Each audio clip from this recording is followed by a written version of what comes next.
aujourd'hui, vous l'avez vu, je vous retrouve pour une nouvelle vidéo d'écriture et je pense que vous l'avez aussi vu. On est parti pour une vidéo un peu plus longue que les dernières que j'ai faites parce que c'est une nouvelle lecture et parce qu'il y a notamment 2 livres où j'ai vraiment beaucoup de choses à dire.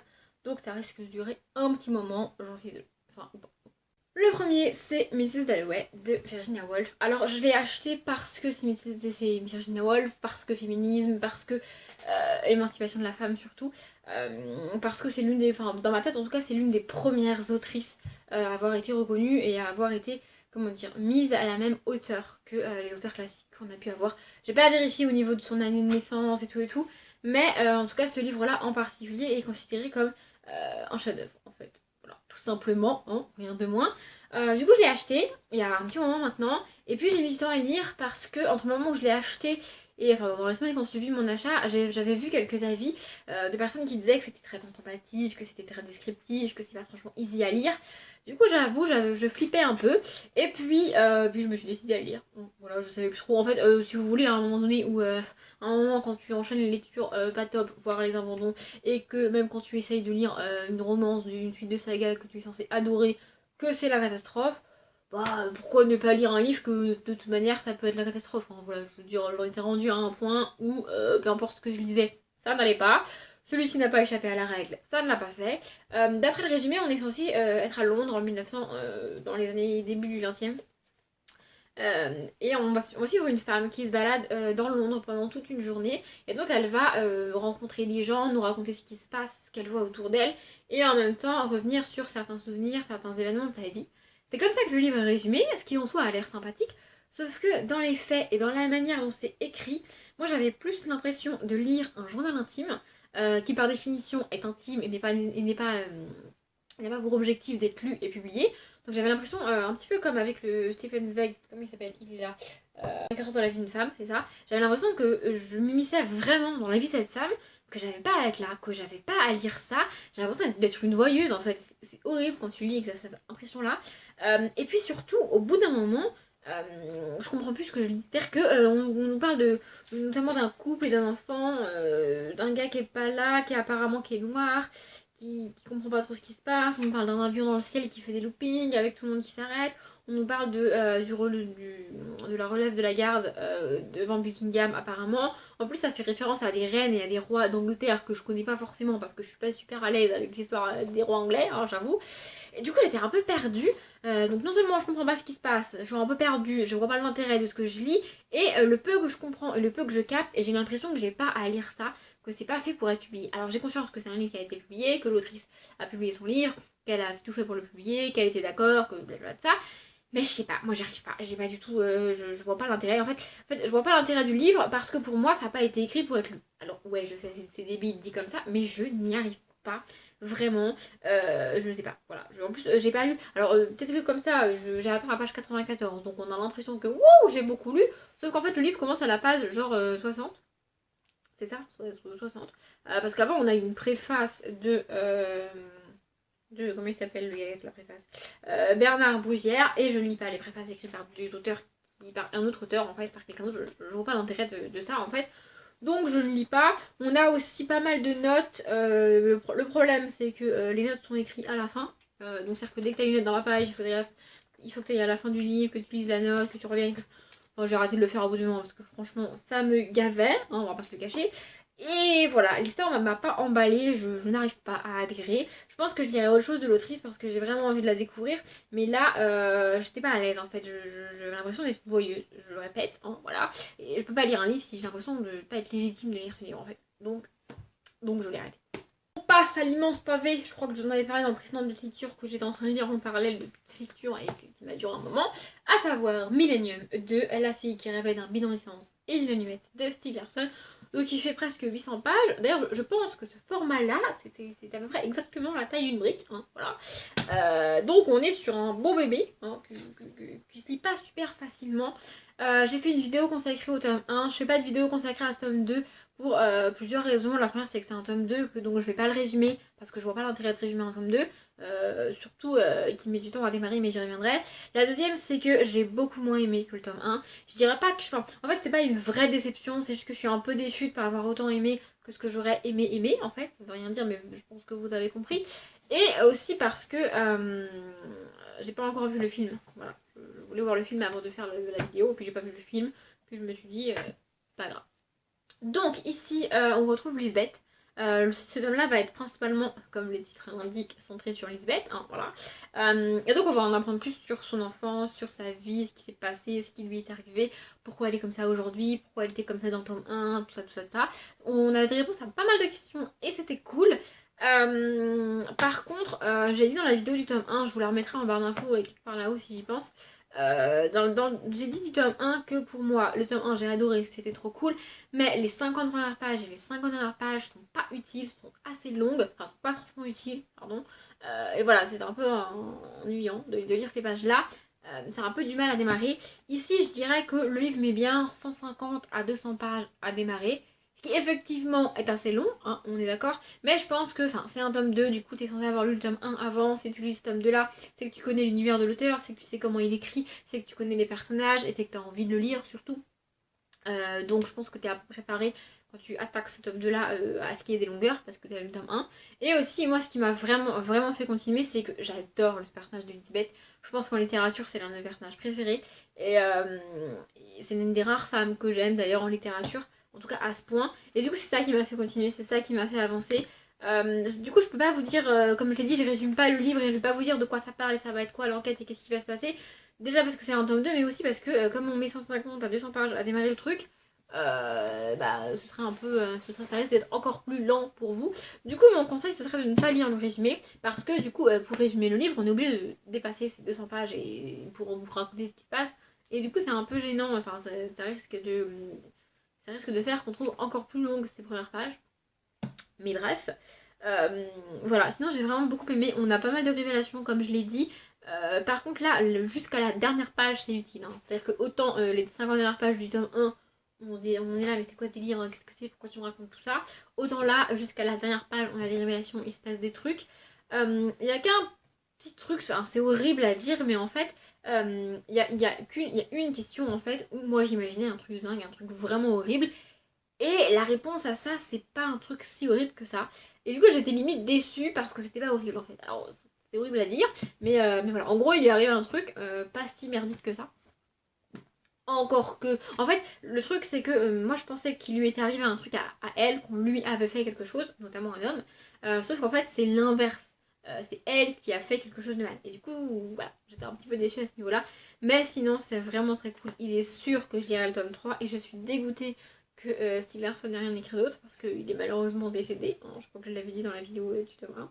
Mais voilà, j'ai adoré, j'ai quand même beaucoup aimé, c'était vraiment très cool. J'ai eu une éternité à le lire, non seulement parce qu'il fait presque 800 pages, mais surtout parce que c'est le genre de livre que je suis pas capable de lire beaucoup de pages par jour. Je l'ai lu à un rythme de 40 pages par jour à peu près, sachant qu'il en fait presque 800, voilà, faites le calcul, j'ai mis du temps à lire. Mais ça me dérangeait pas de me le traîner pendant aussi longtemps. J'ai lu d'autres livres en parallèle que vous avez vu notamment dans les précédents de lecture. Donc ça m'a pas bloqué à ce niveau-là. Mais voilà, j'ai vraiment hâte de lire le tome 3. Et en fait, je me suis rendu compte en lisant ce tome-là, enfin ce livre-là, que j'arrête pas de dire que j'aime pas les livres qui s'écoulent sur plusieurs mois, voire plusieurs années, que ça me fatigue. Et en fait, c'est pas le cas. Ce qui m'énerve, c'est vraiment les phrases un mois plus tard, 6 mois plus tard, un an plus tard. Ce genre de phrases, ça m'insupporte. Alors j'ai conscience que c'est pratique pour les auteurs de démarrer l'histoire comme ça et de faire avancer l'histoire comme ça pour situer le lecteur, mais ça me saoule. Et je préfère notamment qu'on ait des dates. Donc là, par exemple, le livre démarre jeudi 16 décembre, vendredi 17 décembre. Je vous montre, je sais absolument pas ce que vous voyez, mais c'est pas grave. Et il finit le jeudi 7 avril. Donc on a quand même beaucoup de mois qui se sont écoulés. On a plus de 6 mois qui se sont écoulés. On a 6 mois. On a 5 mois qui se sont écoulés. Mais comme on n'a jamais les phrases une semaine plus tard, ça faisait 3 semaines que blablabla, et ben moi ça me saoule pas. Voilà, c'était juste la petite précision inutile. Là, je vais faire un espèce de disclaimer comme j'ai fait avec Ugly Love dans l'avant-dernier de lecture. Voilà, je vais vous présenter un livre que tout le monde adore. C'est un tome 1 d'une saga que tout le monde a dit que c'était génial, que c'était trop cool, que c'était un univers de dingue, que c'était blablabla tout ça. Du coup, moi, je voulais commencer en me disant ça va être génial. Et comment vous dire que je pense que sans déconner que c'est la pire déception de mon année 2018. Je suis dégoûtée et à la limite, si vous avez adoré ce livre-là et que vous me détestez parce que je le déteste, sachez que c'est votre faute. Hein, voilà. C'est la faute de tous les gens qui ont dit que c'était génial, que moi j'aime pas en fait. Enfin, je m'attendais à un truc vraiment ouf. Et c'est juste... c'est pas ouf en fait.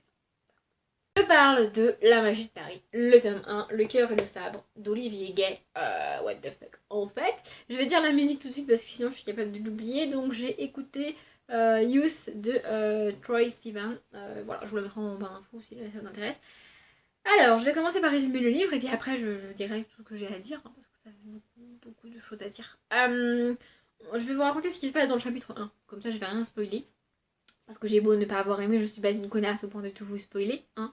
Donc on rencontre Chloé qui doit avoir 15-16 ans. On la découvre, donc elle nous raconte sa petite vie, ses petits complexes d'adolescente, ce qui fait d'elle une adolescente normale en fait. Hein, voilà. Et donc on la découvre, elle est dans un gymnase et elle s'entraîne parce qu'elle fait de l'escrime. Donc voilà, elle est restée toute seule au gymnase tard le soir. Un peu parce qu'elle s'entraîne pour les championnats et un peu parce qu'elle n'a pas envie de rentrer chez elle, hein, en clair. Et alors qu'elle est tout en haut de la corde lisse, là, vous savez, le truc immonde à faire en sport, un garçon rentre dans le gymnase alors qu'il a rien à foutre là.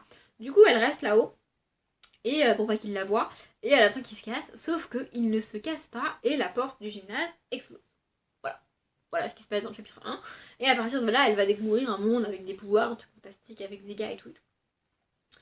Premier truc qui m'a extrêmement déçue quand j'ai démarré le livre, c'est que moi je m'attendais à un truc original, je m'attendais à un truc innovant, et on tombe sur la pauvre héroïne de 15-16 ans, qui a une vie banale, normale, qui voit un monde fantastique lui tomber dessus. Autrement dit, plus cliché en une adulte, on peut pas faire, hein, je crois que c'est du vu, revu, et revu, voilà. Ensuite, on a une héroïne, Cruche, je suis désolée, mais on nous fait croire qu'elle a un caractère, on nous fait croire qu'elle va pas se laisser faire, on nous fait croire qu'elle a des questions, qu'elle va les poser et qu'elle va obtenir ses réponses. Sauf qu'en fait, pas du tout. C'est pas du tout ce qui se passe, quoi. Elle pose ses questions, effectivement. Le gars lui répond ce qu'il veut bien lui répondre et pas du tout ce qu'elle a besoin de savoir, mais elle insiste pas plus que ça. À plusieurs reprises, on lui demande de faire un truc, elle fait genre non, j'ai pas envie de le faire. Et au final, elle réfléchit et elle se dit ah ouais, c'est pas mal, je vais le faire. Et donc elle écoute les gens, voilà. Elle se retrouve entourée de mecs qu'elle ne connaît absolument pas et qui n'essayent absolument pas de la rassurer et de lui expliquer ce qui se passe. Et dernier point, j'ai trouvé ça extrêmement sexiste.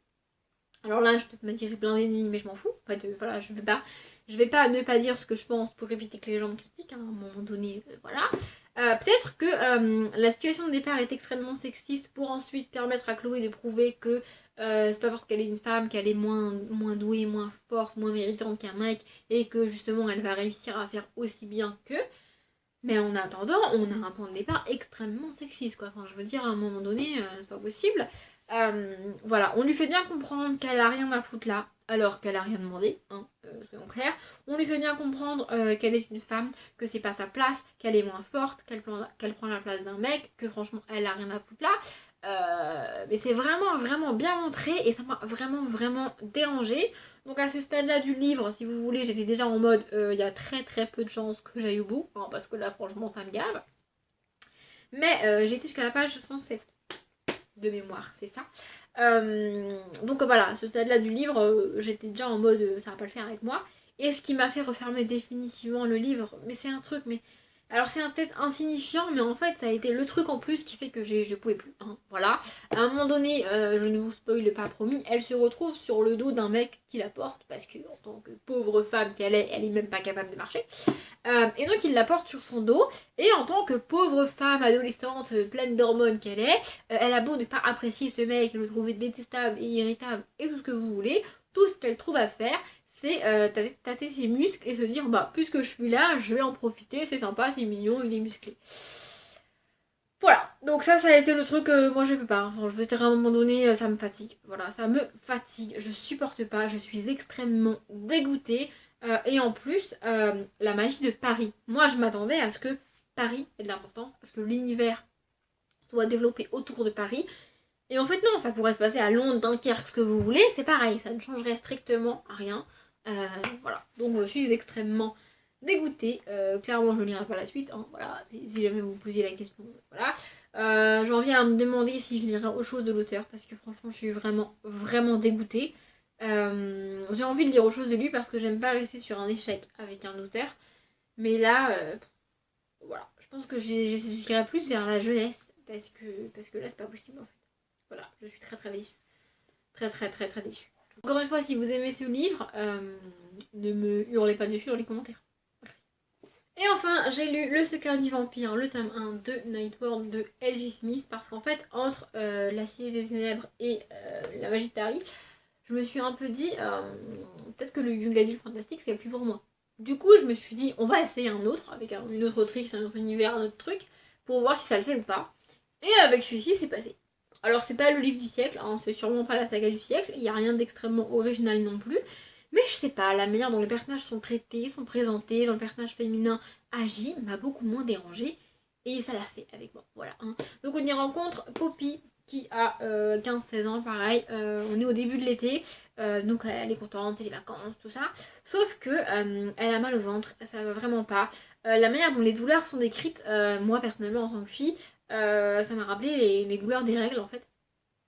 Et donc voilà, sa mère lui dit c'est pas possible, je peux pas te laisser comme ça, t'as tout le temps mal. Et donc elles vont voir le médecin. Et le médecin lui dit, lui fait passer plusieurs examens et on découvre qu'elle a un cancer et qu'en gros elle va mourir.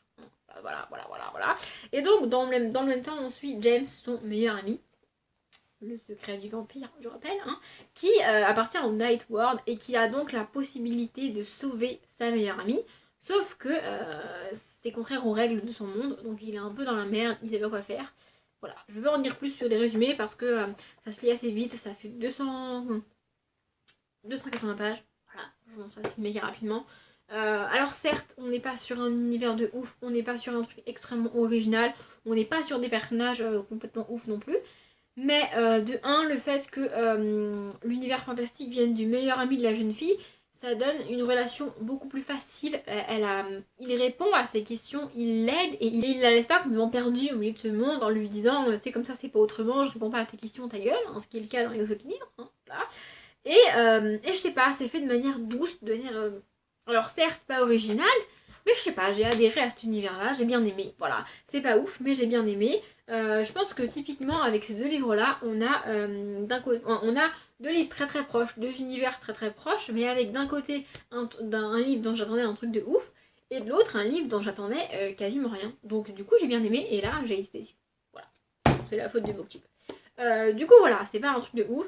L.J. Smith, c'est l'autrice de Journal d'un vampire que j'ai abandonné au tome 7 parce que les personnages, et notamment Damon, devenaient tout gentils, tout mignons, et c'était juste plus possible pour moi.